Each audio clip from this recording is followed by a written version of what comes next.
Amrita international institute Tiruchi and Coimbatore மட்டும்தான். International university டிப்ளமோவோட வெளிநாட்டுல பயிற்சிய தமிழ்நாட்டுல அறிமுகப்படுத்தினதே நம்ம அமிர்தா இன்டர்நேஷனல் தான். இப்ப சொல்லுங்க, உங்க சாய்ஸ்.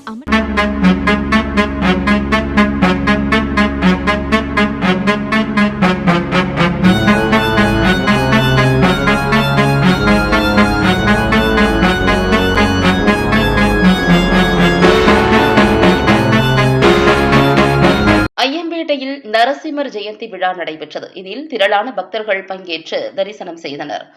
தஞ்சாவூர் மாவட்டம் ஐயம்பேட்டை அருகில் உள்ள ராமச்சந்திரபுரத்தில் ஸ்ரீ ராதாகிருஷ்ணா மகோத்சவ டிரஸ்ட் சார்பில் ஸ்ரீ பத்ரா மன்னாரார்ய சுவாமிகள் பஜனை இல்லத்தில் 4ஆம் ஆண்டு லட்சுமி நரசிம்மர் ஜெயந்தி விழா நேற்று வெகு விமரிசையாக நடைபெற்றது.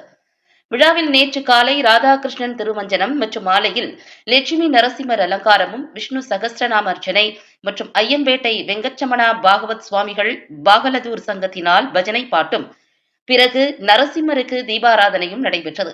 பின்னர் பக்தர்களுக்கு அன்னதானம் வழங்கப்பட்டது. இதில் திரளான பக்தர்கள் பங்கேற்றனர். இந்நிகழ்ச்சியை ஸ்ரீ ராதாகிருஷ்ண மகோத்சவ அறக்கட்டளை சார்பில் ஏற்பாடு செய்யப்பட்டிருந்தது.